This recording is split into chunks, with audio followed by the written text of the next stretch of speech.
Hola, ¿qué tal? Buenas noches y bienvenidos al programa de esta noche de martes. Se inicia la semana para nosotros y la imagen de la jornada nos lleva hasta la Universidad de Oviedo. ¿Por qué? Porque para miles de jóvenes en Asturias, bueno, pues afrontan lo que son a esos años los 3 días quizás más difíciles de sus vidas. Se enfrentan a la temida, que luego no es tanto, selectividad, EBAU, PAU, bueno, algo por lo que otros ya pasamos hace mucho tiempo. Eran otros tiempos, cuando había que ir a unos cuantos días después a comprobar las listas en el periódico, a ver quién había aprobado, cuánta nota había sacado, a ver si te daba para entrar en los estudios que elegías.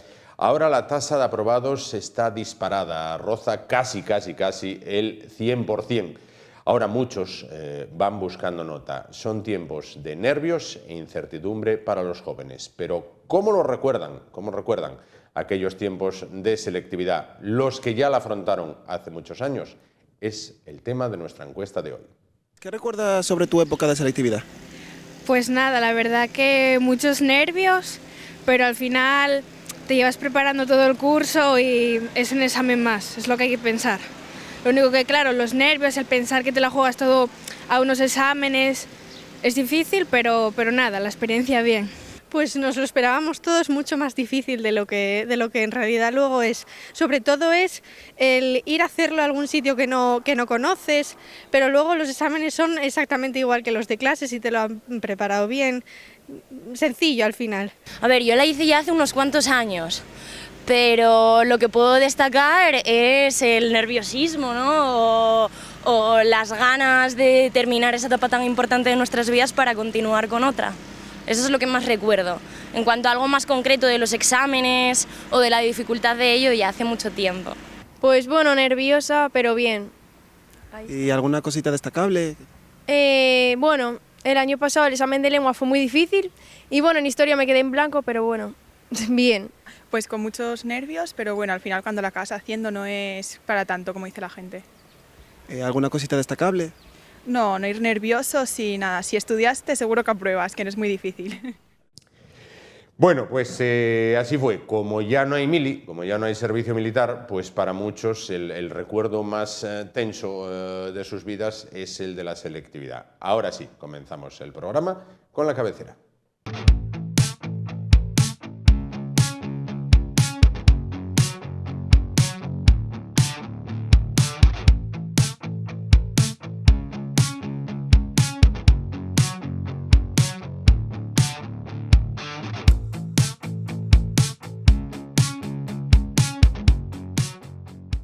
Bueno, pues vamos a continuación con un tema que seguro que han oído a lo largo de toda la campaña electoral, el tema del despoblamiento. Asturias está ahí agarrándose por los pelos prácticamente con ese 1.000.000 de habitantes, el despoblamiento de Asturias, la caída de la natalidad, la caída demográfica, el reto demográfico. Bueno, no vamos a hablar en este caso de las distintas medidas que ponen o ponen en marcha las administraciones o durante la campaña han prometido, sino que vamos a hablar con personas que tienen que ver muy directamente con el tema de la fertilidad en nuestra región. Bueno, pues es un hecho, ustedes lo saben, que la mujer, por aquello de la incorporación al mundo laboral, pues cada vez está retrasando más la edad de ser madre. Bueno, pues hay soluciones, prácticamente hay soluciones para lo que antes era un problema insoslayable. El tema de la fertilidad, como muchos otros temas de nuestra vida diaria, ha experimentado unos avances tremendos. Hace 40 años se fundaba CEFIBA, el Centro de Fertilización In Vitro de Asturias.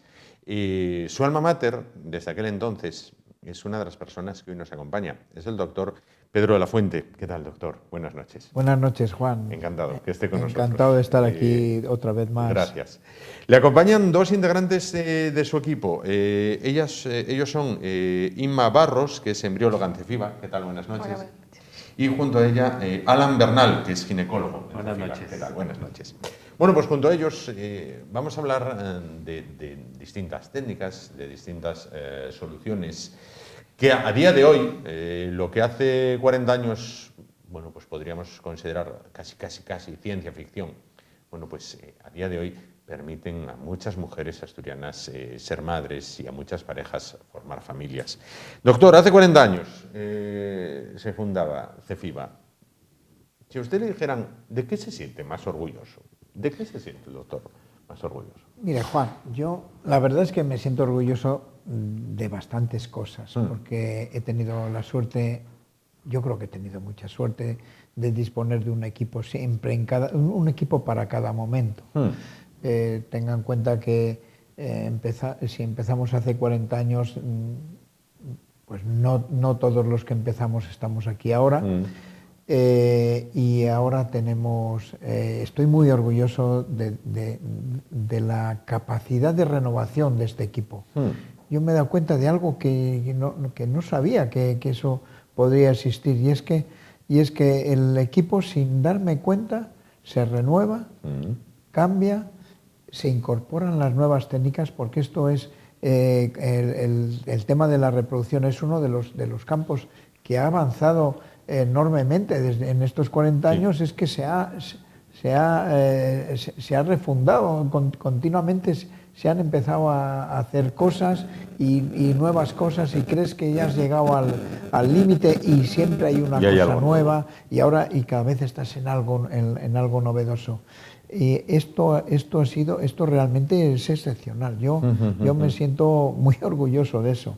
Me siento muy orgulloso también, no solo del equipo y de que cada vez haya personas como ahora, como los doctores que nos acompañan, que tengan la máxima preparación en el momento y la máxima vocación, sino que también desde el punto de vista empresarial. Desde el punto de vista empresarial también estoy muy orgulloso de la capacidad de la empresa por renovarse, porque hace 3 años nos hemos incorporado a un grupo internacional que nos apoya en multitud de...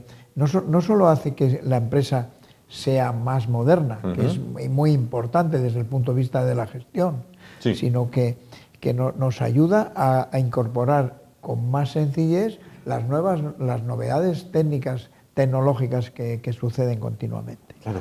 Quiero preguntarle también, antes de preguntarles a ellos, ustedes han ido de reto en reto, ¿vale? Lo que hace unos años parecía imposible, hoy es posible, pero esto no siempre fue así. Es decir, no todos los avances que tenemos hoy los tenían hace 40 años. Bien, en la situación actual de hoy, ¿cuál sería el siguiente escalón? ¿Cuál sería el siguiente reto? ¿La siguiente frontera?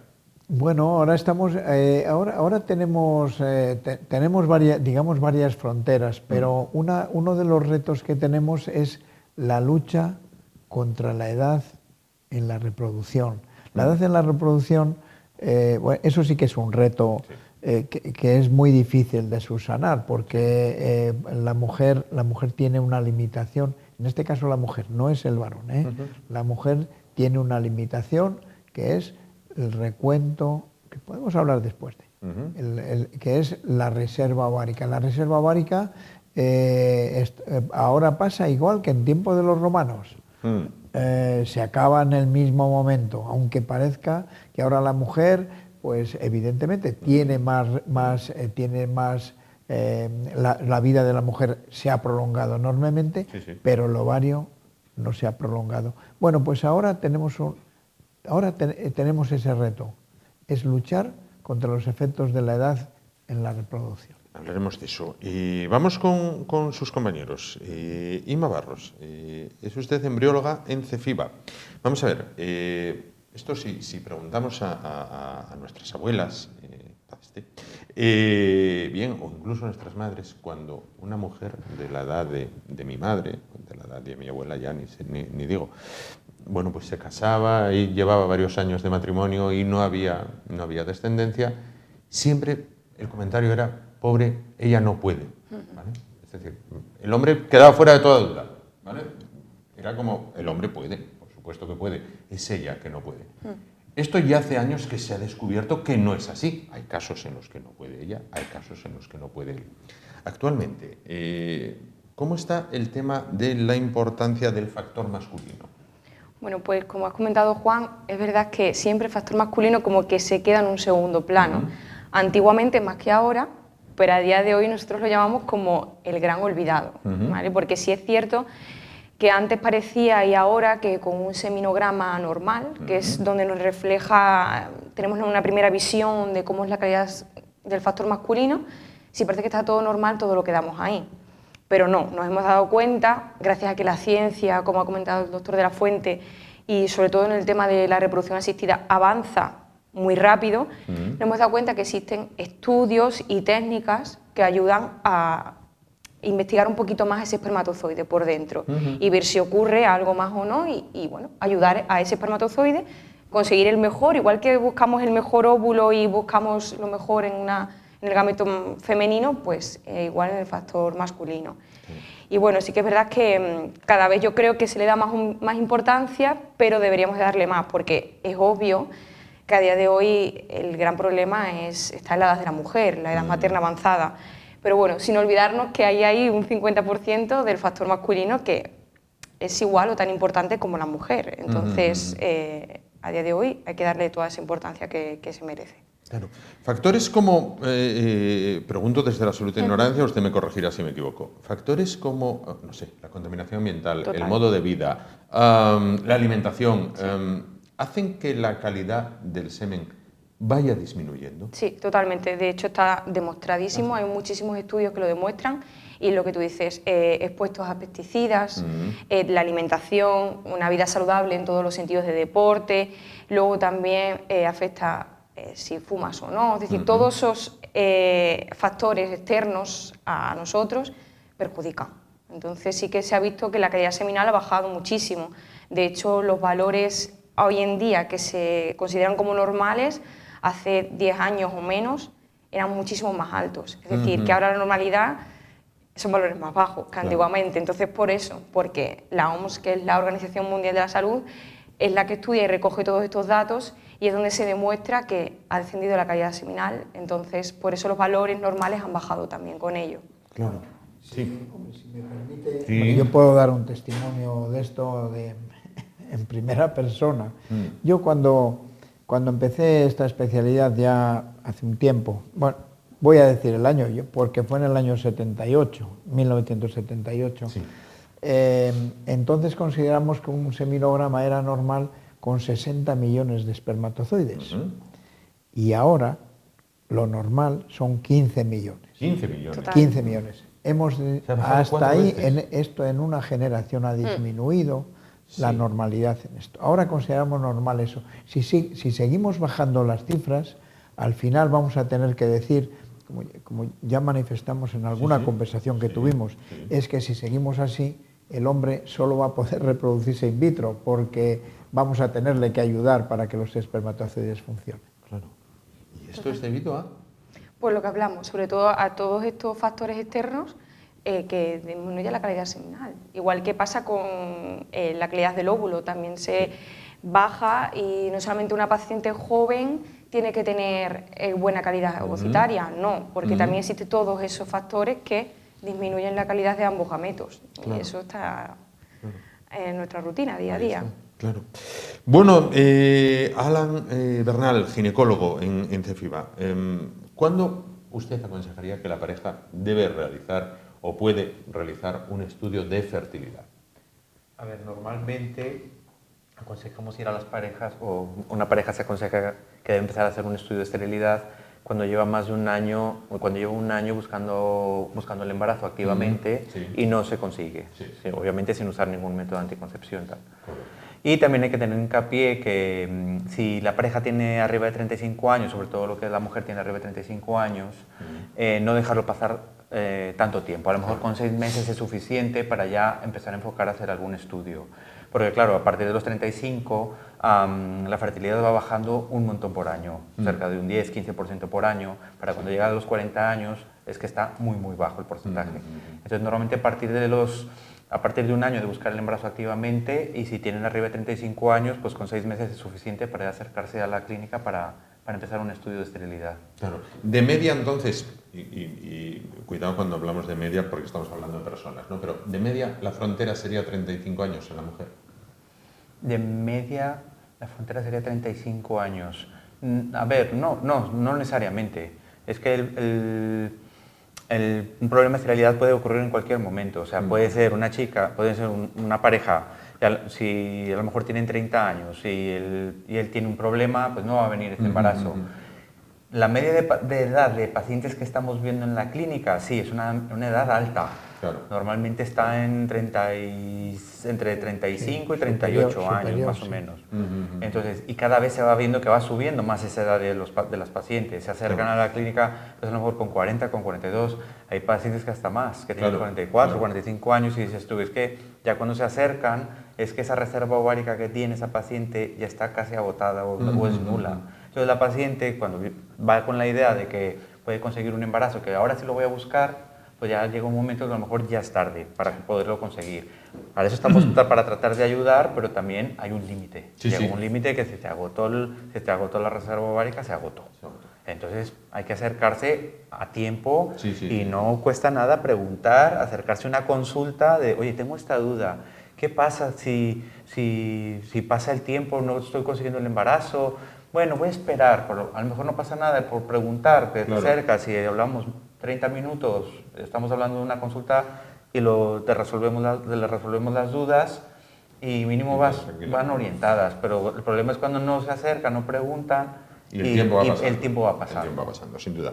Bueno, decíamos algunas veces que hablamos, doctor, que es una pregunta para los tres, que la mujer ha retrasado la edad de maternidad, ¿no?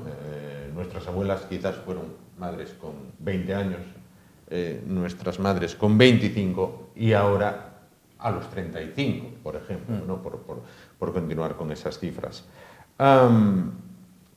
Cuando este retraso en la hora de ser madres, por cuestiones laborales, por cuestiones económicas, bueno, pues comienza a afectar, ¿qué se puede hacer? O sea, ¿cuáles las soluciones? ¿Qué soluciones?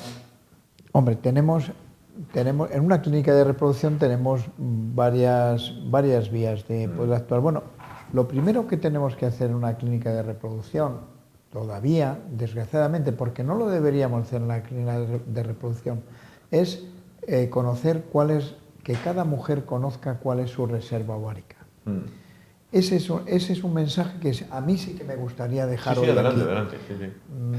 Todas las mujeres deberían de conocer su reserva ovárica, de modo que cuando una mujer va al ginecólogo a hacer su revisión ginecológica, debería de estar incluido, y yo creo que se debe exigir lo debe exigir la mujer, el conocer su reserva ovárica, porque si la mujer conoce la reserva ovárica, va a tener oportunidad de tomar alguna decisión, como son 3 decisiones que puede tomar. Una es vitrificar ovocitos, es decir, reservar óvulos antes de esa edad, de los 35 años, o de incluso cuanto antes mejor, reservar óvulos para cuando decida ser madre. Si en ese momento no es el momento de ser madre, bueno, lo puede decidir para más tarde y conservar óvulos para ella misma. Eso sería lo ideal. Lo ideal, o puede ser una de las medidas. No digo que sea lo ideal. Correcto. Lo ideal es ser madre en el momento. Eso es lo mejor.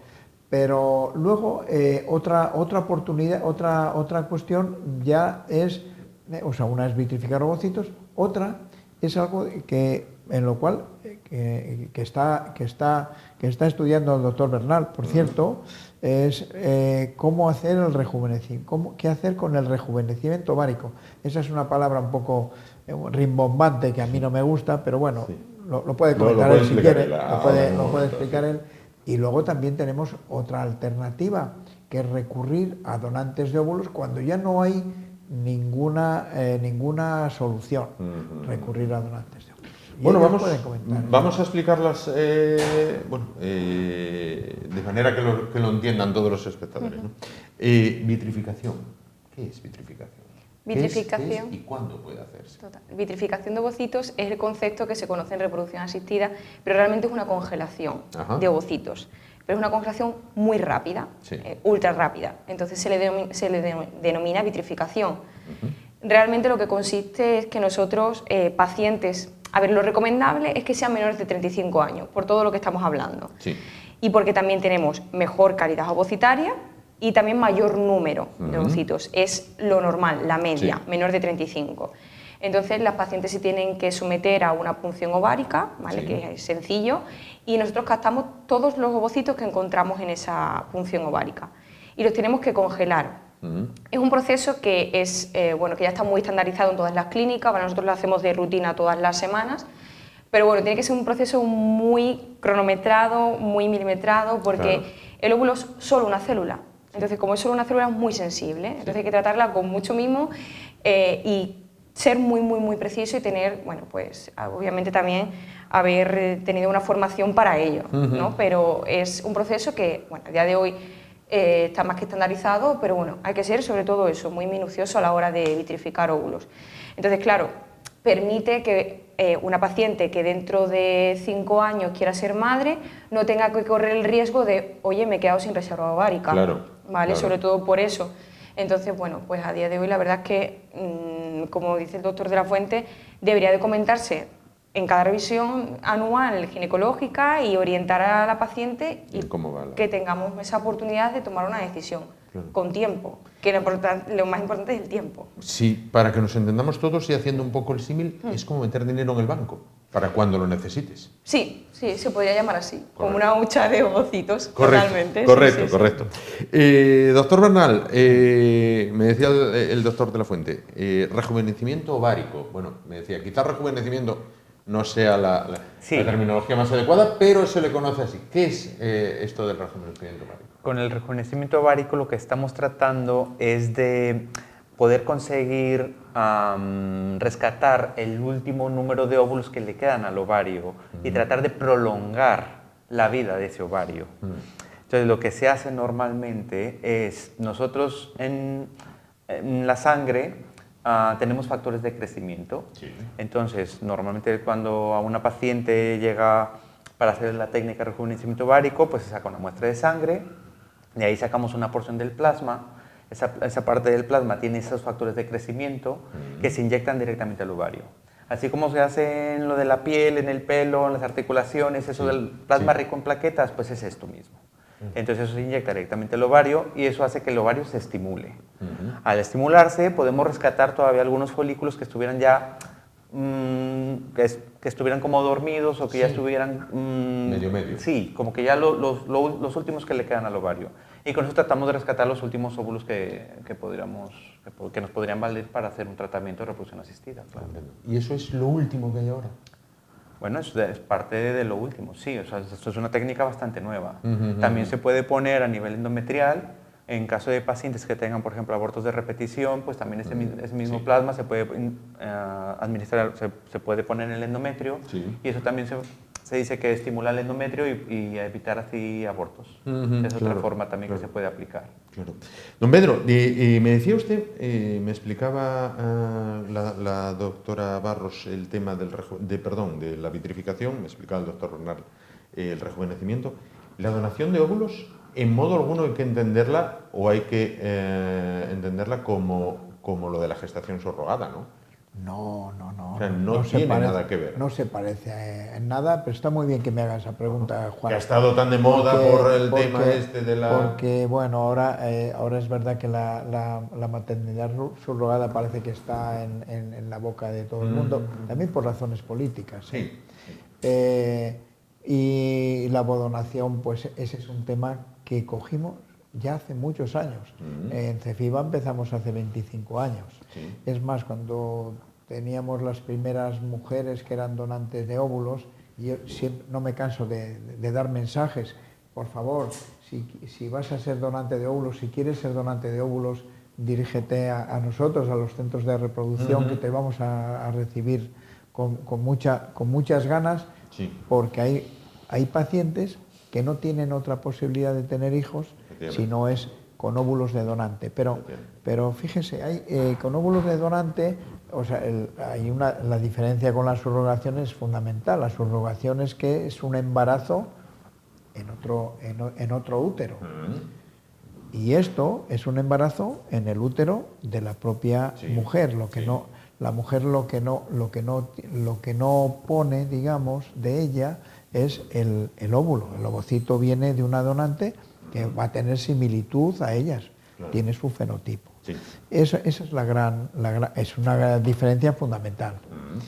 Y de otra manera también, con los años hemos ido viendo algunas cosas que son un poco como anecdóticas. Sí. Yo hace años me daba cuenta que había mujeres que recibían óvulos ovocitos de donante, se embarazaban y luego venían a hacer la revisión ginecológica a la clínica. Me decían, oye, pues mira que me dice mi madre, y era un tema que a lo mejor tenían en secreto. Sí. Me dice mi madre que se parece a mi tía Eugenia. Sí. Dice, ¿cómo va a ser posible? Digo, bueno, pues no lo sé. Digo, hombre, intentamos que haya similitud, pero aquí no sois iguales. Claro. Y luego con el tiempo hemos visto, y ahora estamos con un tema muy importante, que se llama epigenética. ¿Qué es epigenética? La epigenética es cómo influye el ambiente en el desarrollo de la genética de una persona. Es decir, yo, si en vez de desarrollarme aquí, me desarrollo en Finlandia, sí, con los... pues puedo ser un auténtico... no me acuerdo cómo se llaman. Los esquimales. Un auténtico nórdico. Esquimal, sí, un nórdico perfecto. Sí. Si el ambiente de ellos me está influyendo, claro, me influye en mi propia genética. Claro. Eso es la epigenética. Claro. De manera que hemos visto cómo influye la genética de la propia mujer, que es donde se está desarrollando ese embrión, está influyendo en la manifestación de los genes de ese niño. Doctor, 40 años y muchos más por delante. ¿Usted viva? Bueno, yo estoy dispuesto, pero no sé cuándo me van a parar. Bueno, hasta que lo paren, en ese caso, ¿no? Ima Barros, embrióloga. ¿Cuándo usted estaba estudiando? Empezaría por los guisantes de Mendel, como había en el libro. ¿Y cuándo decidió? Bueno, pues mira, esto es lo que me gusta a mí. Bueno, pues realmente yo estudié biología, sí, la carrera de biología, y bueno, tocas tantas cosas que nunca sabes a qué dedicarte.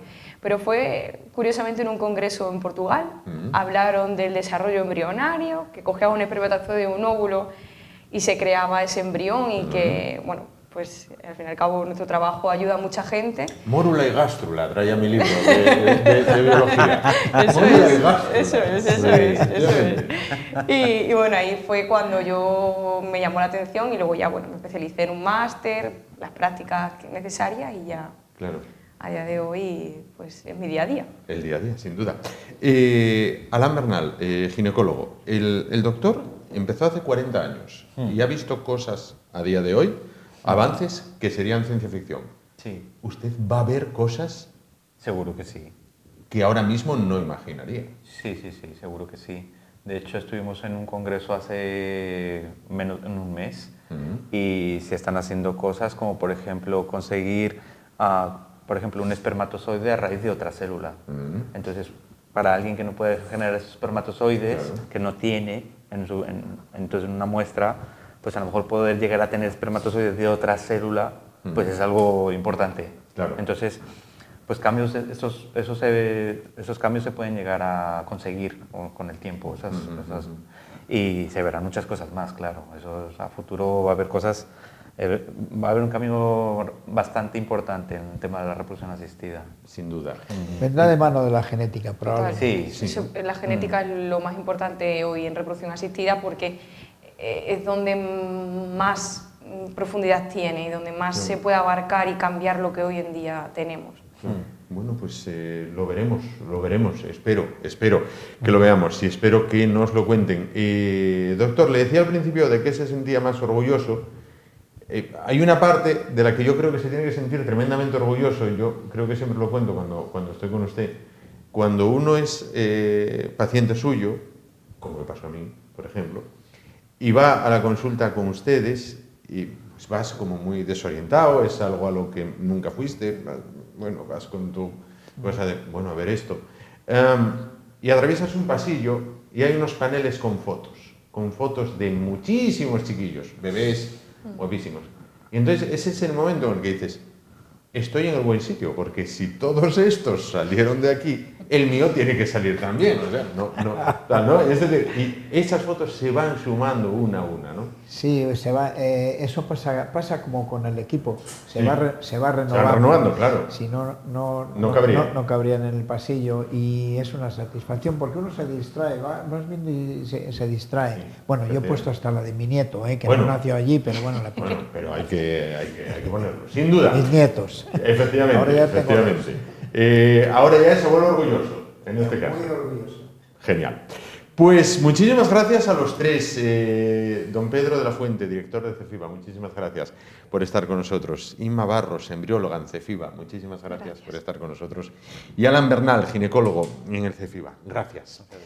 Bueno, pues ya lo saben, se ha hablado durante toda la campaña, el reto demográfico, la despoblación, el esto, lo otro. Bueno, pues esta vez hemos hablado con especialistas del tema. Ellos sí saben cómo encauzar ese asunto. Nos vamos a publicidad. En un momento estamos de vuelta y continuamos el espacio de esta noche. Hasta ahora mismo.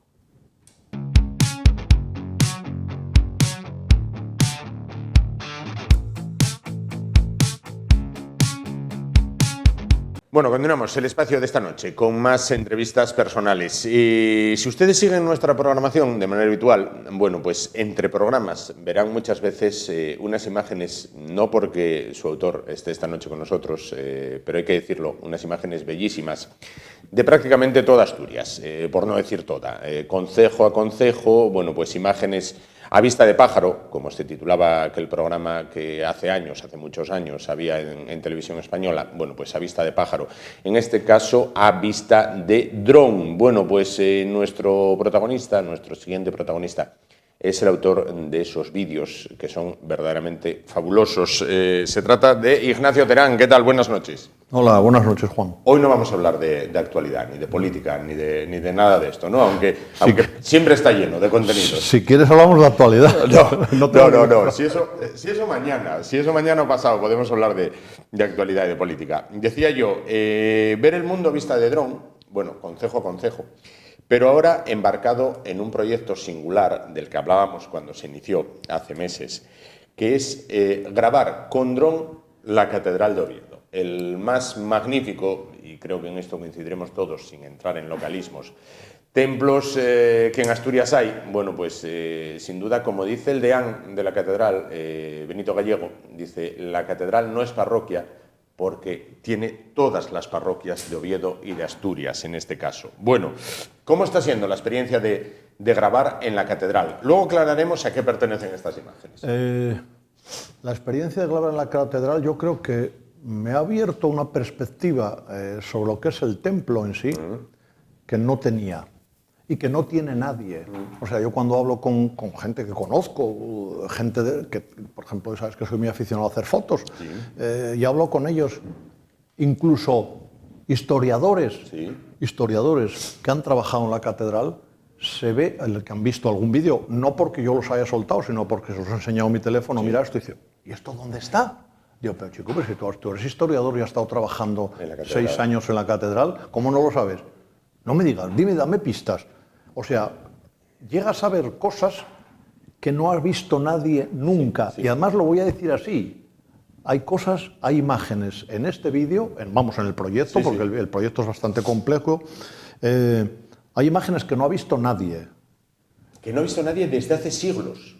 Efectivamente. O sea, en la Torre Románica, por ejemplo, que es una de las torres que están pegadas al patio de cartón. El patio de cartón es el que está en el tránsito de Santa Bárbara. El tránsito de Santa Bárbara, efectivamente. Es el patio de cartón y ahí está la torre románica. Por la torre románica todos vemos 3 caras, que son las que se ven. Pero hay la cuarta cara, la que estaría como si dijéramos, no mirando hacia la Corrada del Obispo, hacia la calle Jovellanos, efectivamente, esa no se ve. Claro. Es imposible verla. Entonces un amigo historiador, Alberto Fernández, me dijo, oye, Iñaki, ¿tú sabes que ahí hay algo que no ha visto nadie? Digo, no, ni idea, tío, yo qué sé. Dice, sí, hay una cara de esa torre que no ha visto nadie y hay 2 arcos con sus columnas, sus capiteles y sus basas que no ha visto nadie. Oye, ¿tú podrías ¿podrías hacer algo para verla? Y yo le dije, hombre, si hay hueco para poder pasar con el dron, sí. ¿Cuál es el problema? Que está la torre y hay un edificio, entonces hay que pasar por un hueco estrecho, muy estrecho, con la particularidad que en los huecos estrechos en ciudades suele haber corrientes de aire importantes. Entonces, bueno, era un riesgo que al final, un día que me encontraba valiente, digo, voy a hacerlo, y lo hice. Y le mandé las fotos a él y dice, joder, vaya maravilla, esto que no lo había visto nunca nadie, y yo lo veo el primero y tal. A él sí le di las fotos porque eso es un buen amigo. Entonces, esas son cosas singulares que he visto en la catedral y que no ha visto nadie. Hay el otro día hablando con Jorge, el arquitecto de la catedral, Jorge Evia, al cual le mando un saludo, le enseñé un escudo que hay encima de un tejado, claro, está encima de un tejado, a la derecha, mira, esa es la torre románica. Sí. Bueno, pues le enseñé una foto de un escudo que está en un tejado a la derecha de la entrada de la capilla del Rey Casto, por el Jardín de los Reyes Caudillos. Bueno, pues ahí hay un escudo, ese escudo no se puede ver. O sea, si tú te vas lejos, puedes ver la piquita del escudo por encima del tejado. Entonces me dijo Alberto, oye, ¿tú podrías hacerme una foto de ese escudo para mi archivo? Digo, sí, eso es fácil. Pum, subí el dron, lo volé por encima del tejado y cuando ya lo tenía encuadrado, lo tenía en pantalla, pum, una foto. Entonces, esas son las cosas singulares. Después me ha ayudado a tener una perspectiva de lo que es la historia que alberga la Catedral de Oviedo, porque la Catedral de Oviedo tiene muchos estilos arquitectónicos, tiene prerrománico, tiene románico, tiene gótico, tiene renacentista, tiene de todo, porque fue creciendo. Y después, las obras de arte arquitectónicas, yo ya en tema de esculturas o de imágenes no tengo ni idea. El otro tampoco, ¿eh? Bueno, yo hago fotos y vuelo. Ahí está. Pero lo que es la arquitectura de la catedral, o sea, estructuralmente, ¿cómo diría yo? Cómo está labrada la piedra por la parte de dentro. Por parte de fuera tenemos la desgracia de que por el clima se va deteriorando muchísimo, pero por la parte de dentro es espectacular. O sea, cómo es el interior de, por ejemplo, la capilla de Santa Bárbara o la misma capilla del Rey Casto o el Panteón de los Reyes, etc. Es espectacular.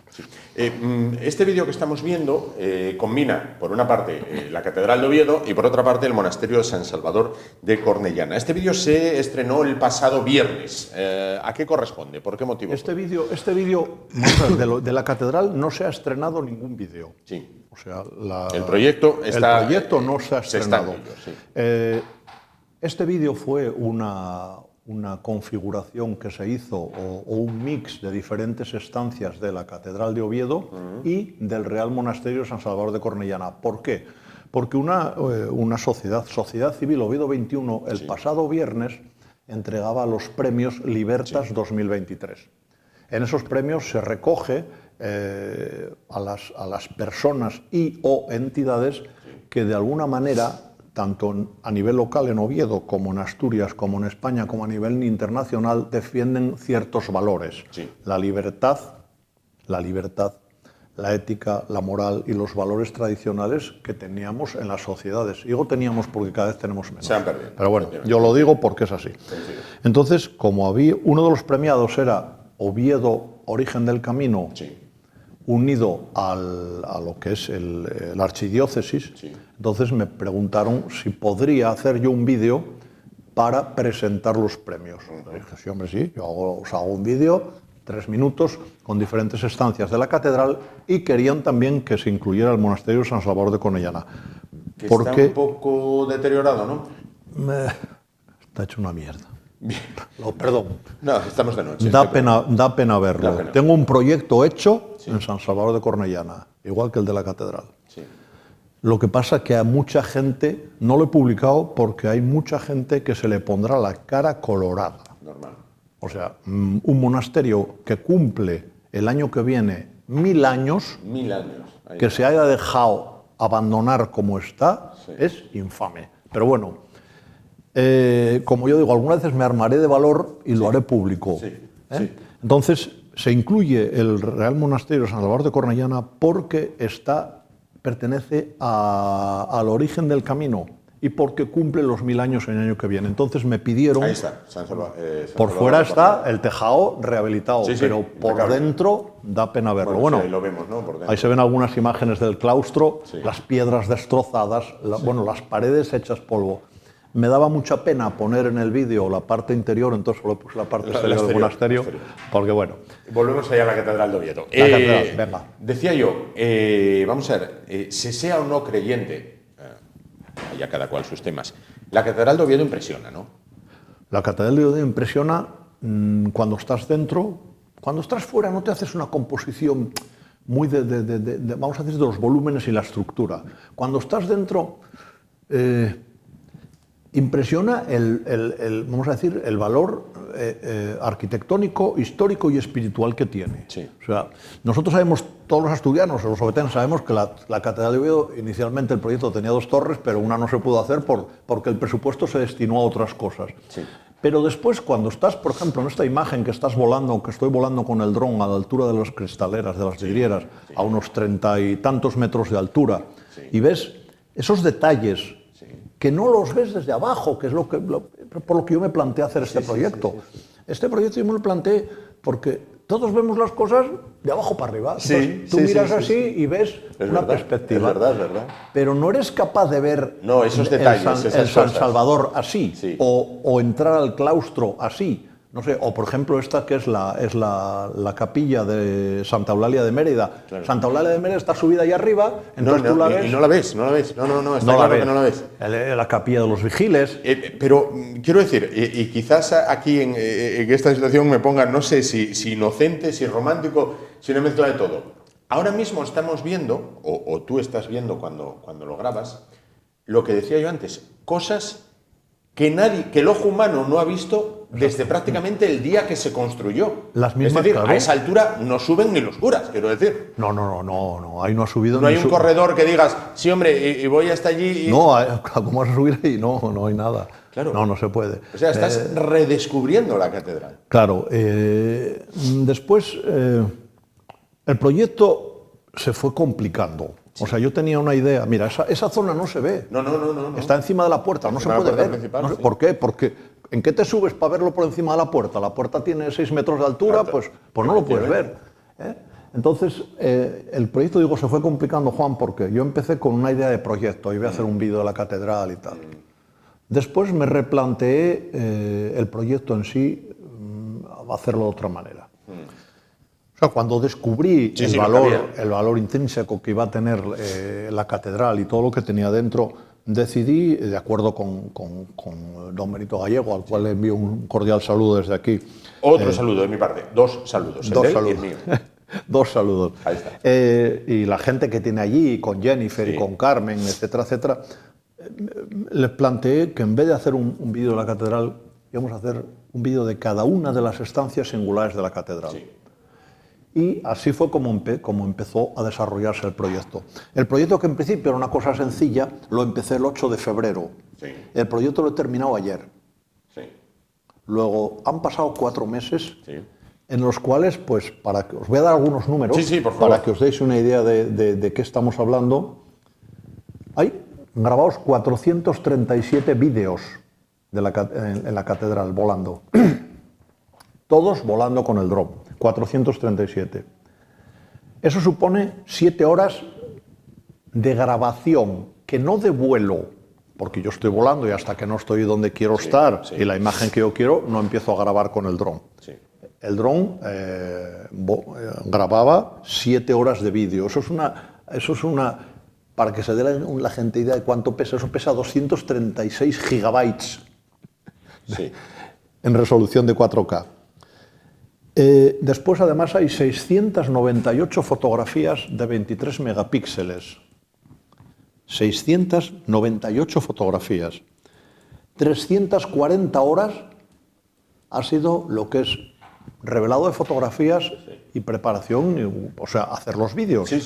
¿Vale? 340 horas, de los cuales salieron 24 vídeos finales. O sea, hay 24 vídeos finales, cada uno de una estancia. Sí. ¿Qué es una estancia? Por ejemplo, el claustro. El claustro es una estancia, entonces es la parte del claustro, alrededor del claustro, los arcos, etcétera. Esto es del claustro, por ejemplo. Esto es la capilla de los vigiles, ¿vale? Pues la capilla de los vigiles tiene un vídeo solo. ¿Por qué? Porque si no saldría un vídeo muy largo o había que quitar muchas cosas. O sea, si hay 26 estancias y a una le dedicas, no sé, 15 segundos, saldría un vídeo de 6 minutos que nadie va a ver. Es preferible, o he preferido hacer vídeos independientes por estancias. Por ejemplo, la capilla del Rey Casto, la capilla de los Vigiles, la capilla de Santa Bárbara, de Santa Eulalia, el altar mayor, exactamente. Pero podrían unirse, como las piezas de un mecano. Sí, de hecho va a haber un video mix en el cual va a haber un trocito parecido a este, un trocito de cada zona, y con eso se configurará un vídeo que no llega a 3 minutos, porque es el tope que se puede mover por ahí, si no la gente no lo va a ver. Pero bueno, yo creo que, mira, esto por ejemplo, que es la capilla de Santa Eulalia de Mérida, es espectacular. Claro, si tú solo ves ese trocito, solo puedo poner eso para hacer un mix.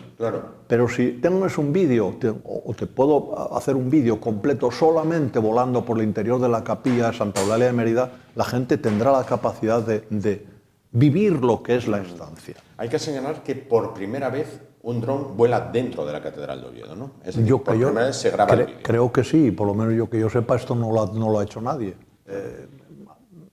Tiene mucho riesgo, volar dentro de una catedral, sí. Técnicamente tiene mucho riesgo, porque mientras fuera, en la calle, el dron se mantiene estable por la posición de satélites, que además coge GLONASS, Galileo, o sea, múltiples satélites. No estás volando aquí en Asturias, vuelas con 20 y tantos satélites. Dentro de la catedral no tienes ninguno. No hay ninguno. No. Ahí no hay cobertura de satélites, entonces allí vuelas a base de técnica de pilotaje. O sea, el dron se mueve, no está quieto, tú lo acercas, él se acerca más de lo que tú quieres que se acerque. Es muy complejo. ¿Alguna parte más compleja que otra a la hora de grabar? Sí, hubo un sitio muy complicado, aparte de algún accidente que he tenido, en el cual pues he estrellado el dron, lo cual ha supuesto pues una pasta, porque un dron vale casi 1.000 euros. Pero bueno, son los riesgos que hay que correr. Sí, hay la linterna, por ejemplo, la linterna es dentro de la sacristía. La sacristía tiene como si fuera una cúpula encima con cristaleras. Esa linterna, desde la cual si subes con el dron ves Oviedo, claro, cosa que no puedes ver si no te metes ahí dentro. Si no estás ahí dentro. Entonces si giras, pues allí el dron, no sé por qué, no sé si había algún campo magnético, que el caso es que el dron se movía y no era capaz de controlarlo. Claro, estás en un sitio que mide, no sé, 4 metros, circular de 4 metros, el dron se mueve, si estás en el medio, te mueves para un lado 1,5 metros, te estrellaste. Bueno, pero... O por ejemplo, ahí volando en el Panteón de los Reyes, que tenía cerrada la verja, una verja de 4 metros de altura, entonces tú tienes que subir el dron, pasarlo por arriba, volar con todo ese campo que genera la verja, o entrar ahí entrar en el claustro a través de los arcos. Claro, el agujero es así y el dron es así. O sea y allá hace aire. Entonces, bueno, hay unos problemas. ¿Ves? Esto, por ejemplo, esta toma es fantástica. Le queda por cada lado, no quedan 20. ¿Te sorprendieron las vidrieras? Las vidrieras, estas vidrieras no son las originales, Juan.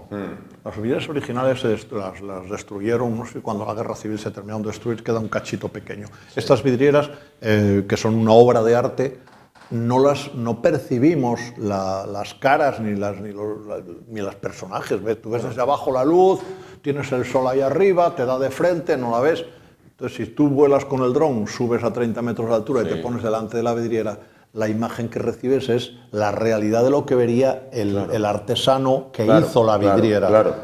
Lógicamente, por desgracia, las vidrieras están muy altas, entonces no se puede subir hasta ahí arriba. Dos cosas te quiero preguntar.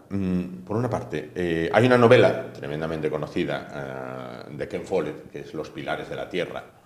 Que un gran protagonista inanimado de esa novela es una catedral, la construcción de una catedral. Entiendo que, no sé si la has leído, si no la has leído te la recomiendo vivamente, es uno de mis libros favoritos, Los Pilares de la Tierra. Entiendo que ves prácticamente cómo se fue construyendo y el mérito que tuvo construir cualquier catedral, hablo de cualquier catedral, sin maquinaria, sin informe de no sé qué y de no sé qué más, sin proyecto anteproyecto. Sin un láser que te alinee las cosas. Efectivamente, y dices, y pasan los siglos y ahí está. Y ahí está, y pasan los siglos, y pasan las sociedades, y pasan las culturas. Y pasan las guerras. Y pasa la tierra y ahí quedará la catedral. La verdad es que es impresionante. Esta, por ejemplo, que es la sala capitular. Por ejemplo, en la sala capitular, hay un detalle, la sala capitular de la catedral, que está dentro, al lado del claustro, en los laterales del claustro, en la sala de capitular se firmó, cuando la Revolución Francesa, el alzamiento de los asturianos, de los guerra de la independencia. Exactamente, la guerra de independencia contra los franceses se firmó ahí en la sala capitular, el que íbamos a defendernos contra los franceses. Fíjense cómo es el tema, que esto es tremendamente curioso, ¿no? Lo poco que conocemos lo nuestro, cuando vamos por la calle y vemos esos anuncios de defiende lo nuestro, muy bien. Bueno, pues lo nuestro es que por aquel entonces el amo, como estamos de noche, vamos a hablar coloquialmente, el puto amo de todo era Napoleón Bonaparte. Bueno, pues se juntaron unos paisanos en la sala capitular de la Catedral de Oviedo y tuvieron la feliz idea, ahí es nada, de declararle la guerra a Napoleón Bonaparte, el amo de Europa, el que tenía cogidos por los a prácticamente todos los reyes del continente, al de Prusia, a todos, al zar, a todos, a la monarquía británica, a todos. Bueno, pues ellos se juntaron en la sala capitular de Oviedo y decidieron, le declaramos la guerra a Napoleón Bonaparte. Bueno, ¿esto viene en los libros de los escolares? No, esto no viene. No, ¿para qué? Bueno, ¿para qué vas a fomentar la cultura? ¿Para qué? ¿Para qué? Es más fácil engañar al pueblo si le mantienes en la ignorancia. Efectivamente. Difícilmente engañarás a alguien que tenga cultura. ¿Por qué? Porque tiene capacidad de pensamiento. Hay otros detalles que tengo del proyecto que te quería comentar. Luego lo nuestro es, en vez de Polasier, es de Polasier-ru. Y así ya quedamos contentos. Ru, eso es lo nuestro. Eso. Lo de la sala capitular. Bueno, el proyecto al final tiene 24 vídeos, 23 por estancias, por ejemplo, uno solo de la Cámara Santa, y después otro recopilatorio. Otro detalle es que de los 24 vídeos se van a hacer renderizar dos copias, una en 4K, de 3840 por 2160 de alta resolución y otro que sea más manejable para tener en la página web de la catedral, que serán Full HD, aún así serán Full HD. Otro detalle, hay 150 fotografías, algunas de alta resolución y algunas de perspectivas que nadie ha visto nunca, y que algunas de las fotos pesan 250 megapíxeles. Eso, para el que conozca un poco lo que es la fotografía, una fotografía de 250 megapíxeles se podría hacer perfectamente ahora que están tan de moda en el tema de la política, los murales para poner esos en las fachadas de las casas, pues podría hacer un mural perfectamente de 20 metros por 20 metros y además en alta resolución. Después hay 26 fotos esféricas, 360 grados, 26 fotos esféricas de otras tantas estancias de la catedral, o sea, no solo en fotos, sino también en vídeo, la verdadera foto, de tal forma que el que tenga, eso va a montar, está montada una visita virtual, y el que quiera ver la catedral, no a través de vídeos, sino él personalmente, en realidad inmersiva, voy a ver la catedral. ¡Ah, qué bueno! Y ahora voy a hacer zoom a la imagen esta de allí, o voy a moverme para aquel lado, me muevo para atrás, me muevo para arriba, me muevo para abajo. Lo se va a poder hacer. Y el que disponga de unas gafas VR de realidad virtual estará inmersivamente dentro de la catedral, en tres dimensiones. Verás todo en 3 dimensiones. Bueno. Eso también es algo novedoso, porque yo iba haciendo fotos en 3D hace muchos años. Empecé, yo creo que ahora 15 a 16 años. Para Google, y fotografiaba en 3D en el exterior, o sea, iba al Alto Peñauviña y tenía una foto en 3D de allí. Pero claro, es muy fácil hacerlo allí, o a mí me resulta muy fácil, pero hacerlo desde el aire añade una complicación. Hacerlo en Peñauviña desde el aire añade una complicación. Pues imagínense hacer eso dentro de una catedral donde los drones tienen la mala costumbre de tener la cámara por debajo, entonces no tienes la parte de arriba. Tú haces una imagen 3D desde el aire, Claro, están hechas, ojo, están hechas volando, ¿eh? Sí, O sea, sí, desde 30 metros de altura. ¿Eso qué es? La capilla de Santa Eulalia de Mérida. Estoy encima de la cúpula donde está Santa Eulalia de Mérida. Claro. Bueno, pues eso lo he hecho con el dron. No sé si se ha hecho en algún otro sitio, yo no lo he visto en ningún sitio.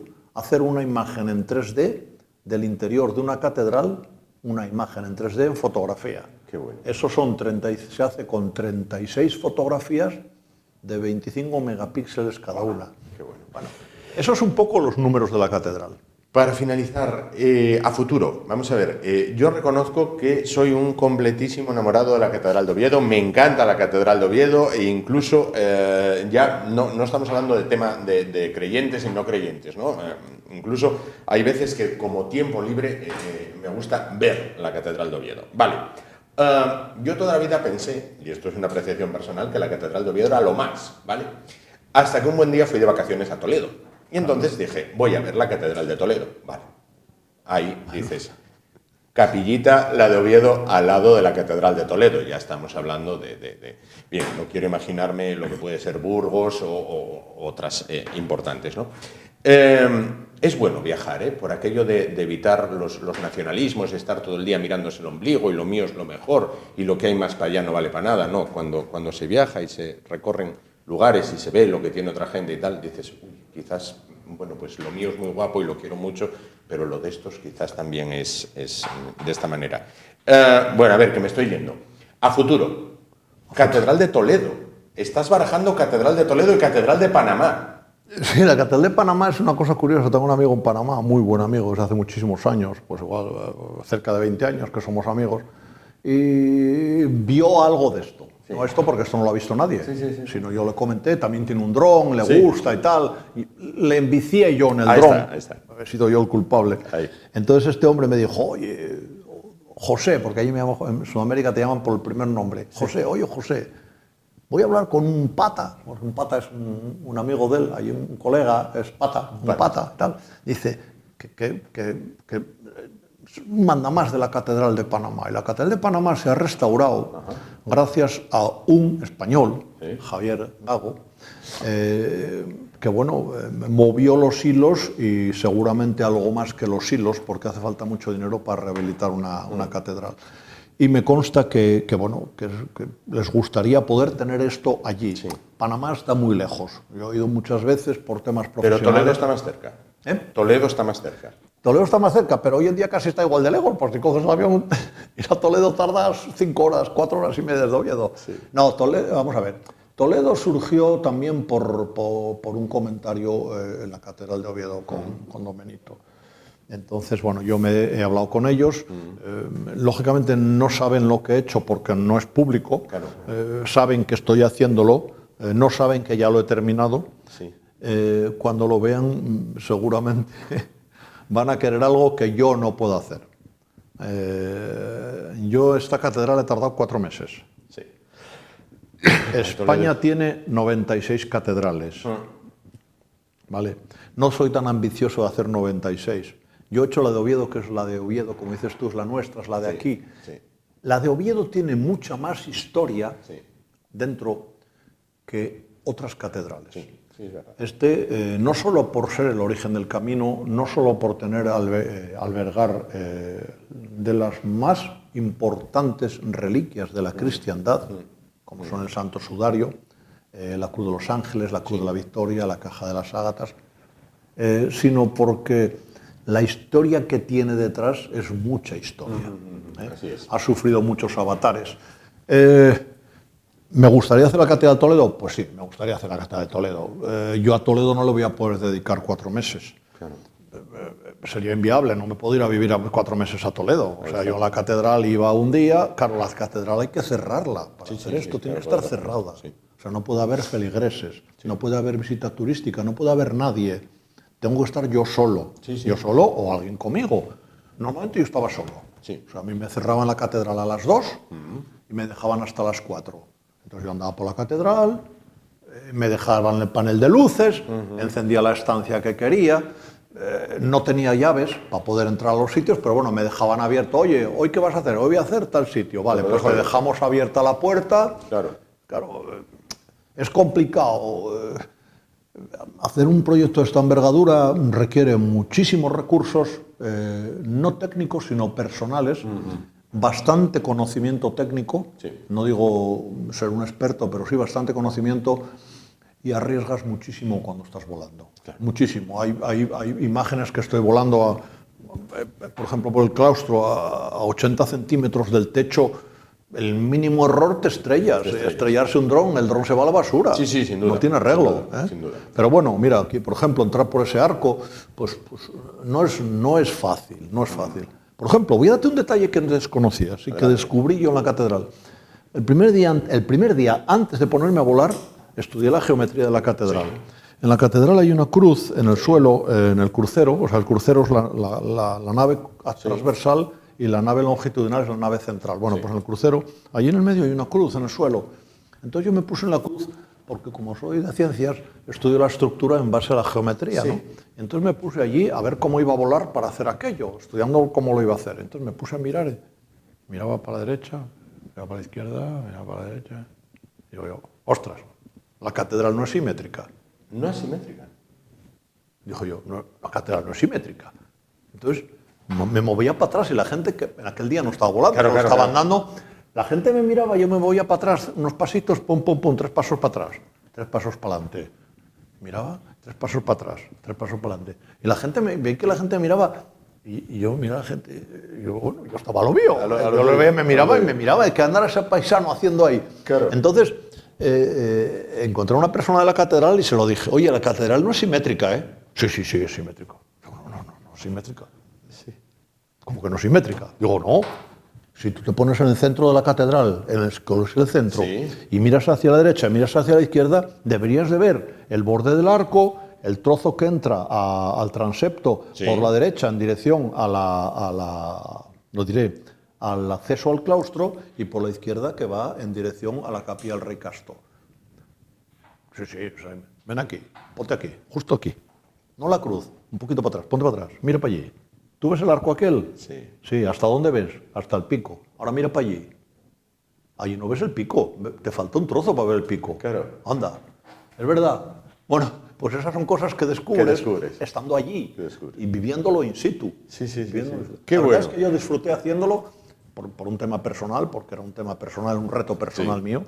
Tengo otro reto personal que sabes que te comenté hace tiempo, que fue hacer la basílica de Nuestra Señora de Covadonga, sobre todo por la especial devoción que le tiene mi mujer a Covadonga. Claro. Y yo también, soy asturiano y defensor, además la gente sabe que soy católico y soy creyente y soy practicante. Lo digo además abiertamente, ahora que la gente lo oculta todo, yo lo digo abiertamente. Y no pasa nada, Porque es cierto. Entonces, tengo entre mis proyectos hacer, lógicamente, la Basílica de Nuestra Señora de Covadonga. Es mucho más sencilla. Sí, más pequeña. Ahí hay una complicación diferente, que es aquí, cuando he volado, por ejemplo, aquí, para hacer esta imagen, estoy volando justamente en la puerta, y esa zona, allí es Parque Nacional de Picos de Europa. Y ahí están los permisos. Y la burocracia, la eterna burocracia, que nos atañe a todos y a todos nos fastidia. En una palabra. Bueno, última, ya que me avisan que nos fuimos de tiempo. Yo me pongo a hablar de la catedral y ya me pierdo el sentido. ¿Cuándo podremos ver? Pues no lo sé. ¿No lo sabe?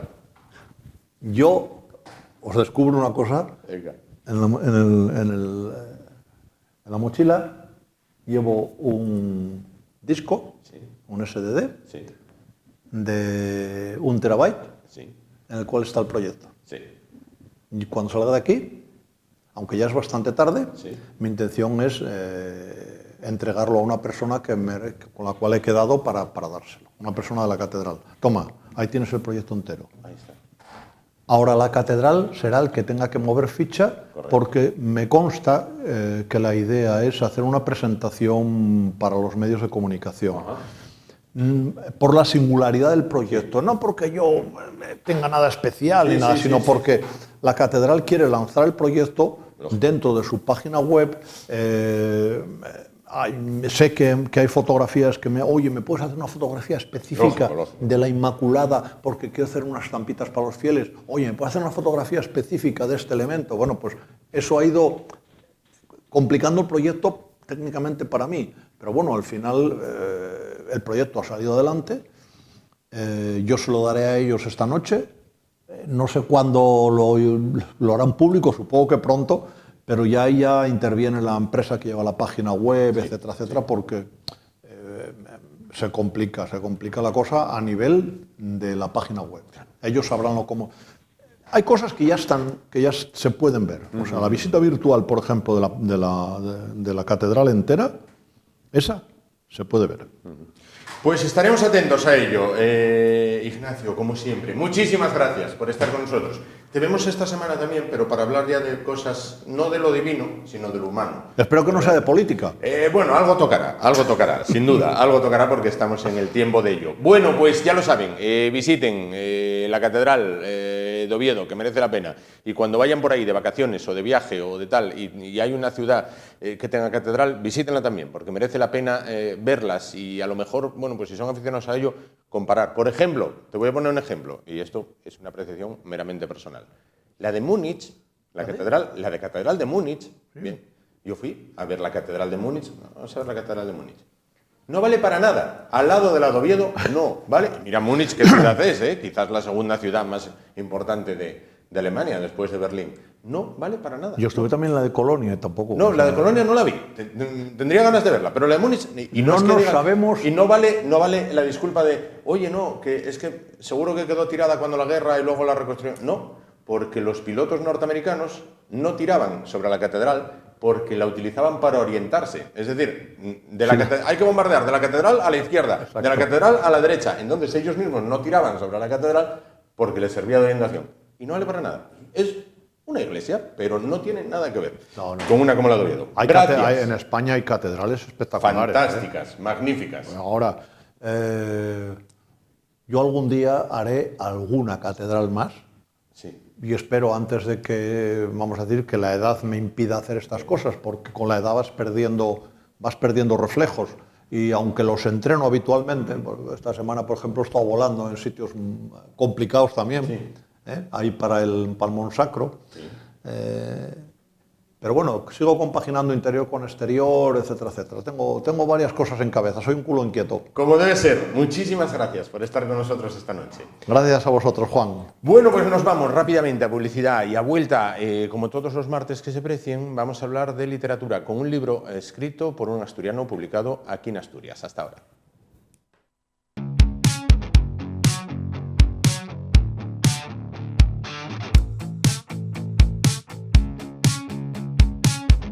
Bueno, pues como todo martes que se precie, vamos a tratar de finalizar el programa. Bueno, de hecho vamos a hacerlo, no vamos a tratar de. Vamos a finalizar el programa, bueno, pues presentándoles un libro escrito en Asturias por un autor asturiano. En este caso nos acompaña Manuel Noval Moro. Él es periodista y escritor. ¿Qué tal? Buenas noches. Hola, ¿qué tal? Buenas noches.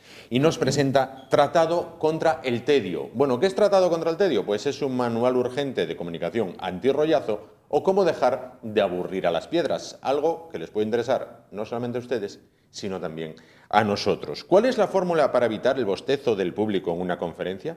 ¿De qué modo debe plantearse un texto para que enganche y no se les atragante a los lectores?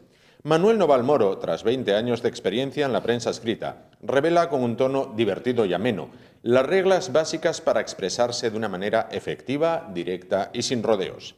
Tratado contra el Tedio es un manual esencial de buenas maneras en comunicación. En definitiva, un libro clave para evitar convertirse en un rollazo. Bueno, Manuel, vamos a ver, lo primero, ¿cómo podemos hacer para que esta conversación que vamos a tener tú y yo ahora no se convierta en un rollazo y la gente coja el mando y cambie, por ejemplo, para la cadena amiga? Pues lo primero, no solo en la tele, sino en cualquier ámbito, hay que pensar siempre en la audiencia, en el público. Si escribes, en quien te lee. Si estás en una entrada de una red social, pues en quien va a entrar. Si estás en una cadena de televisión, lógicamente, exactamente lo mismo. Hay que pensar en la audiencia, pensar en sus intereses más que en los tuyos y pensar también en cómo puedes emocionarlos y cómo puedes no hacerlo. Claro. Cómo puedes no hacerlo, lógicamente. Claro. ¿Cómo nace Manual contra el Tedio? Pues mira, iba a ser un libro sobre escritura, porque yo doy desde hace un par de años entre otros, un taller que se llama Cómo escribir realmente mal, que habla un poco de corrección y sobre todo de qué no hacer a la hora de escribir.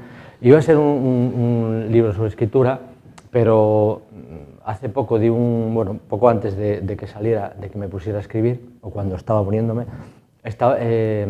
di un curso a la gente de cultura del Ayuntamiento de Llanera, y ahí surgieron temas sobre presentaciones, sobre actos, etc. Y ahí es donde me di cuenta de que también hacía falta enseñar a la gente a no dar la tabarra, porque tú lo sabes tanto como yo, que hemos sufrido muchos actos, hay mucha gente que hay muchos actos plomizos y en muchas ocasiones es porque hay alguien que está encantado de haberse conocido, porque se le va la mano y aquí estoy yo y suelta el rollo y puede estar 40 minutos hablando, pero en muchas otras ocasiones se trata simplemente de que no saben cómo hacerlo, que suben demasiada gente a la mesa, que los actos a lo mejor hablan cada uno incluso de lo mismo, del mismo tema, demasiado tiempo, entonces todo eso se puede arreglar preparándolo y sabiendo lo que tienes que hacer y lo que tienes que decir, básicamente. En toda buena comunicación que se precie, ¿consideras que menos es más frente a muchos conferenciantes que dicen yo hago fuego por supresión? Es decir, cuanto más diga, más llega. Es decir, cuanto más llueva, más moja. Ya. Hombre, hay muchos yo creo que hablo mucho de la brevedad, de hecho, en el libro, pero hay muchos matices. Es decir, la brevedad, por una parte, se trata también de leer el contexto, lo que hablábamos antes. Si estás en una conferencia o en un acto en el que hay 10 personas y van a hablar todas, tú no puedes ponerte a hablar 40 minutos o 20 minutos, incluso a veces un cuarto de hora o 10 minutos, puede ser un rollo tremendo, porque claro, son 10 más 10 más 10 más 15, puede ser tremendo. ¿Qué pasa? Si tú pongo un ejemplo, tú imagínate que llega a Oviedo un nutricionista prestigiosísimo y llena un auditorio y el tío habla 10 minutos y se va. Eso no puede ser tampoco. A lo mejor tiene que estar hablando una hora y cuarto, y ahí la brevedad no tiene mucho sentido. Lo que tiene sentido quizá es que cada cosa que diga, si vaya al grano, se ciña a lo que tenga que decir. Muchas veces hay que leer mucho el contexto y sobre todo, pero en cualquier caso, ante la duda, yo siempre pongo, ante la duda quita cosas. Estamos, o hemos pasado la campaña electoral, vamos, en una palabra. Vamos a ver, nuestros políticos adolecen de esto, es decir, hay muchos que todavía, a pesar de tener unos ingentes recursos y un ejército de asesores y jefes de prensa y de gabinete y de protocolo y de ayudante del ayudante y todo esto, consideran que, muy bien, ya os tengo aquí, querido público, fieles militantes y simpatizantes, os vais a cagar. A partir de ahora, oda a Fidel Castro. Venga, venga más. De hecho, lo cito a Fidel Castro como un ejemplo de pelmacismo ilustrado. Bueno, pues el caso, claro, yo el tema de la política, ahí yo creo que hay un problema de fondo, un problema de base, que es que la política hoy en día, la oratoria, no funciona, no tiene sentido. Es decir, el problema es que tú cuando vas a un acto político, mítines, etcétera, el político va a hablar para los suyos, no va a tratar de convencer a nadie y normalmente quien está siendo testigo de ello, la prensa o quien sea, pues lo va a sufrir porque en realidad tampoco les va mucho en ello. Y la segunda parte es que tampoco pueden decir gran cosa porque hoy en día ya sabes que si dices una frase fuera de tono, te la van a cortar, te la van a extraer y mira lo que dijo este. Y a lo mejor estaba en un contexto que no tenía nada que ver. Te la sacan de contexto. Entonces, claro, tiene que ser tan plano ya por sí mismo que es muy complicado de hacer. Y después es verdad, lo que hablabas tú un poco, que en realidad nadie se destaca. Hoy en día ningún político se destaca por su oratoria, o poquísimos, vamos, que yo sepa. Porque es que yo creo que no lo necesitan. Hoy en día es más la imagen, de hecho dice muchas veces, la imagen que tengas a cámara, lo que transmitas, etcétera, la postura, la confianza que muestres y después lo que dices tampoco está muy encapsulado y lo importante es casi lo que transmites. Que eso es, para mi gusto, es una pena, porque al final no dicen nada. Claro. Al margen de políticos, conferenciantes, empresarios, profesores, catedráticos, bueno, muchísima gente que vemos hablar en público, deberían de considerar más el tema de inflexionar la voz, es decir, no hacer un tono monocorde donde aquello aburre las santas piedras. Sí, y yo creo que más cuestiones que inflexionar la voz, eso por supuesto. Tú cuando te dedicas, por ejemplo, tú si no eres profesional de un ámbito que necesites comunicar, pues bueno, oye, se te disculpa, estás en una conferencia de algo y sales un día, dices lo que puedes, intentas que el contenido sea guapo, salir medio airoso y bien. Pero ahora, si eres un profesor de universidad, por ejemplo, acabas de poner un ejemplo, yo es que veo, por ejemplo, a lo mejor alguna clase de profesores de universidad y a lo mejor están diciendo la palabra vale cada 15 segundos, ¿vale? Yo te estoy diciendo, ¿vale?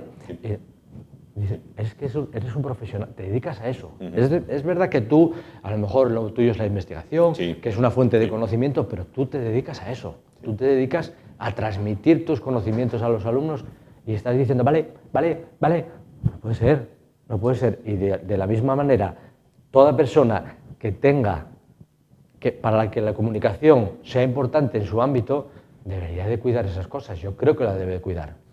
¿Entiendes? Yo el libro lo tiro mucho más a esa otra gente que no tiene que estar tan profesionalizada, que no necesita tanto lo que tú dices, inflexionar la voz, hacer las cosas bien, pero bueno, en cualquier caso, si te vas a dedicar a algo en lo que la comunicación sea importante, por favor, trabájalo un poco. Claro. Intenta por lo menos, escúchate un día y a ver si tú a ti mismo te pareces razonable. Yo, el ejemplo este de Vale me parece alucinante, porque es que yo vi, hay 3 o 4 por lo menos, profesor, no voy a decir la universidad, que tampoco quiero no quiero hablar mal de nadie, pero es que todos, ¿vale? ¿Vale? ¿Vale? ¿Vale? Y no puede ser cada 15 segundos. Sí, es verdad. Porque al final esas muletillas, siempre me acuerdo un francés que hablaba de este tema, que al final las muletillas no importan. Tú no importa empezar una frase diciendo, no importa, el problema es la repetición. Claro. Si dices cada 5 segundos y el vale lo mismo, yo te puedo estar hablando todo el tiempo y en un momento digo, ya, vale, no pasa nada de una vez, pero claro, cuando lo estás machacando, bueno, que me estoy yendo por las ramas. Quería preguntarte también, vamos a ver, nadie o muy pocas personas tienen que hablar en público de una manera sorpresiva, es decir, muy pocas personas llegan un día al trabajo y les dicen, tú dentro de media hora tienes que hablar en público. No, esto se prepara. En un ámbito empresarial, por ejemplo, oye, mira, este trabajo que has hecho, esta exposición, tienes que realizarla en público porque nos vienen los de la compañía tal, que hay que convencer para que compren este producto y tal. Muy bien. A partir de ese momento hay personas tremendamente atrevidas que dicen, no te preocupes, esto lo hago yo, vamos, como si lo tengo que hacer ahora mismo. Y hay otras personas que se les abre un abismo delante. Dios mío, tengo que hablar en público, esto va a ser lo peor para mí. Bien, para los atrevidos no podemos decir nada. Muy bien, son atrevidos de por sí. Para aquellas personas que se les abre el abismo, los 7 infiernos se les abren delante, ¿qué consejos se les puede dar? Es decir, mira, María Pilar, mañana tienes que exponer esto delante de la compañía Fujiyama que viene a ver si nos compra esta máquina tan maravillosa. ¿Qué pueden hacer? Bueno, primero, no sé si dormirán bien, porque eso es otra cosa. Es complicado, pero yo lo primero de todo diría que no intenten no ponerse nerviosos. Que no intenten no ponerse nerviosos porque eso es imposible. Todo el mundo se pone nervioso. Incluso los grandes, la gente que está, incluso la gente muy trillada, lleva a gala que se pone nerviosa. Llevo 25 años y sigo cuando me uso el escenario, cuando tengo que hablar, sigo con ese hormigueo porque me pongo nervioso. No hay nadie que no se ponga nervioso. Todo el mundo se pone nervioso. Entonces, si tu batalla es contra los nervios, la vas a perder. Eso está clarísimo, la vas a perder. Lo que tienes que intentar es asumir que te vas a poner nervioso y a partir de ahí hay 2 opciones. Que, claro, hay 2 escuelas, de hecho. Hay una escuela que dice, estoy un poco nervioso porque... Y hay otra escuela que dice, no lo digas. Las dos tienen un poco parte de razón. Sí, ¿no? Quien dice estoy un poco nervioso, lo primero que haces es soltar, descargar. Y lo segundo, transmites un poco de empatía, empatía a la gente. ¿Cuál es el problema? Que a lo mejor tú estás tratando de mostrar convicción a unos desconocidos, entonces depende del ámbito, a lo mejor decir que estás nervioso cuando quieres vender algo a alguien igual es más complicado, pero hay ámbitos en los que puede ser razonable. Sí. La otra parte sería los que dicen no lo digas, lo dicen por dos razones. La primera, por eso que yo te decía antes, de que mejor no mostrar tus debilidades, porque a lo mejor es alguien que quiere que seas una persona con confianza, y la segunda parte es que no se nota tanto como parece. Tú tienes la sensación de que estás nervioso, sabes que estás nervioso, y piensas, si no tienes experiencia, piensas que la gente en el otro lado, que te está viendo todo lo que estás viendo tú, que te está incluso oyendo el latido de tu corazón, no es tan lejos, el corazón solo lo oyes tú. Solo lo oyes tú. Y a lo mejor el temblor de la mano es muy pequeño y ni se aprecia. Y a lo mejor haces un gesto y tú te estás notando un poco tembloroso, pero la gente no te lo nota. Entonces, yo diría, depende un poco de la circunstancia. Si lo que quieres es mostrar mucha convicción porque tienes que vender algo, intenta lidiar con los nervios sin decir que estás nervioso. Si es un acto un poco más informal y tampoco pasa nada, simplemente tienes que transmitir algo, yo creo que se puede decir perfectamente, estoy un poco nervioso, nunca hice esto en mi vida y voy a intentar hacerlo lo mejor posible, y ahí ya te ganas un poco a la gente, ¿no?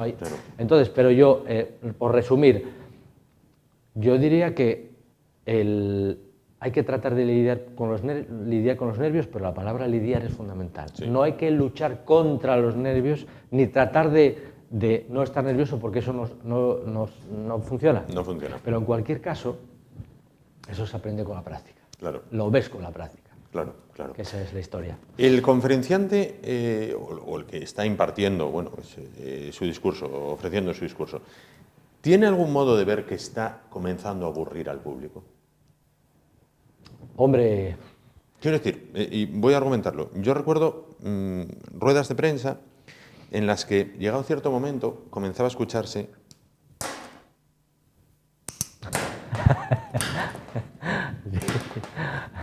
Entonces, era como un plan de, bueno, vamos a ver si... A ver si lo pilla. A ver si lo vamos pillando, pero no, ni para Dios. Yo creo que ahí está un poco la experiencia. La experiencia. Una persona que no está de ello, a lo mejor no lo ve porque está metida en sí misma pensando, lo estaré haciendo bien, lo estaré haciendo mal. Incluso puedes ver señales que no. Pero bueno, siempre hay que intentar observar un poco a la gente. Si ves que hay determinada gente que te está prestando atención, siempre recomiendan a veces ceñir un poco. Si tienes un auditorio muy grande, ciñete a una parte pequeña, intenta buscar gente que te esté escuchando con cierto interés. Y si te pones en plan Terminator y empiezas a buscar y no ves ninguna cara alegre, entonces ahí igual tienes que empezar a preocupar un poco. Puede ser que sí. Los jóvenes, y esto es una apreciación personal, no sé si la compartes, eso que te voy a preguntar. Los jóvenes son verdaderamente máquinas a la hora de mandar un WhatsApp, un Instagram, un Facebook, un no sé qué y un no sé qué más, pero con muchos de los que se trata tienen grandes problemas de hablar en público. Es decir, el vocabulario comienza a ser muy pobre, comienzan a ceñirse a palabras como obvio, literal, en plan, tal, bien. Hay una asignatura pendiente, o están perdiendo la capacidad de expresarse, y si se pierde ya no la van a recuperar. Quiero decir, los hay que les cuesta incluso hablar por teléfono. Llama a fulanito y dile tal cosa. Y dice, espera, voy a mandar un WhatsApp. No, llama. No, es que prefiero mandarle un WhatsApp. Llama, por favor. Y asistes a la conversación y muchas veces No, y de hecho, eso le pasa mucho a mi mujer, que es profesora y tiene muchos alumnos, y les manda, los llama, no le cogen el teléfono y después les manda un WhatsApp y le contestan. Sí. ¿Eso por qué es? Porque no quieres hablar. Entonces, ¿qué pasa? Aquí el problema siempre va a ser el mismo. Si no te expones, si no lo haces, si no lo que no se practica se pierde. Entonces está claro que si no estás de hablar, si hablas cada vez menos, vas a perder la habilidad. Eso es fundamental. Y en muchas ocasiones, aquí estamos hablando, yo puedo hablar de una conferencia, de un auditorio, pero claro, está también el hablar cara a cara con alguien, mirándole a los ojos y diciéndole algo sustancioso. Pues sí, con los colegas, bien, pues decir cualquier cosa, sí, literal, tío, ya. Se acorta lit. Sí, y es que de hecho, hasta tú o yo, precisamente, yo si estoy en una cena de colegas, hay veces que puedes estar hablando con ellos, con cierto discurso, y hay veces que, tío, estás hablando de esa manera. Si te estás acostumbrando siempre a hablar de esa manera, eso es lo que te va a quedar. Después, claro, está lo que leas, lo que te informes, lo que formes. Claro, ahí está todo, pero sobre todo es la práctica. La práctica es fundamental. Y Manuel, ¿tendremos continuación de Tratado contra el Tedio? ¿Habrá Tratado contra el Tedio 2 o en qué estás ahora mismo Sí, estoy... trabajando? Es que precisamente el apartado... Este libro está dividido en 4 partes. Entonces la última, como te dije, la relegué a la escritura, que a mí me gusta mucho, pero veo que es un poco más técnico. Y como que la parte de hablar, que me apetece, creo, necesito contar más. Necesito contar más. Y voy a seguir por ahí, pero solo la parte de hablar. Claro. Solo por la parte de hablar. ¿Qué parte juegan actualmente las redes sociales? Es decir, todo esto de TikTok, Twitter, Instagram, todo esto, se pide condensar el mensaje en 20, 30 segundos. Tiene una parte buena, te evitas rollos absolutos, pero también tiene una parte mala, entiendo, ¿no? Es decir, ahora es todo como muy rápido. Sí, mira, es una de las cosas que hablo en el libro, que la parte buena es esa precisamente, ¿no? Que se vuelve, en su día, como no había tarifa plana, había que medir y tal y cual. Que esto corre, pues, decía, ¿no? Cuidado que esto corre. Sí, pues había que ser breves. Entonces llegó la tarifa plana, llegó la wifi, etcétera, y se volvió a permitir, puedes dar la tabarra todo lo que quieres en tu vida. ¿Qué pasa? Que ahora, con la sobreabundancia de redes y con la hipercompetencia, otra vez la tabarra se vuelve a penalizar. No puedes dar la tabarra porque no te van a prestar atención. Esa es un poco la parte buena. La parte mala, ¿cuál es?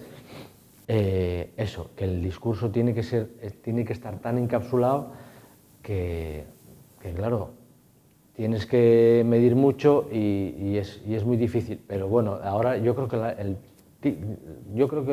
eso no sale en el libro, porque de hecho no estaba tan inmerso en ello, pero yo creo que hubo un cambio a partir de TikTok muy grande.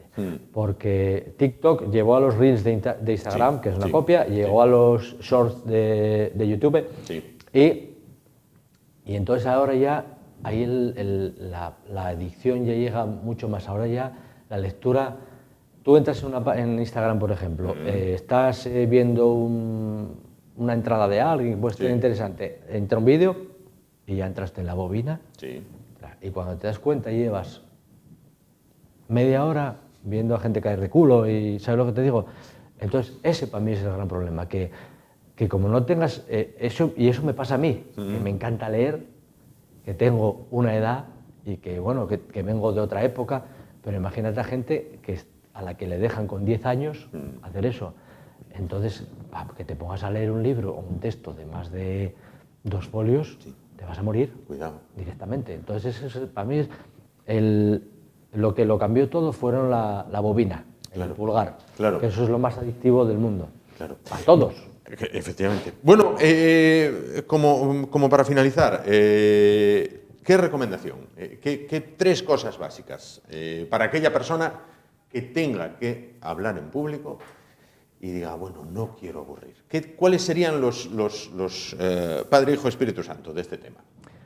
Pues yo diría, la primera de todos, tienes que saber a quién te diriges. Lo primero, yo no puedo estar hablando para adolescentes como puedo estar hablando en un pleno municipal, como puedo estar hablando para un médico en una conferencia o para un paciente, no puede ser lo mismo. Hay que pensar siempre en la otra parte desde ese punto de vista, tienes que hablar para ellos.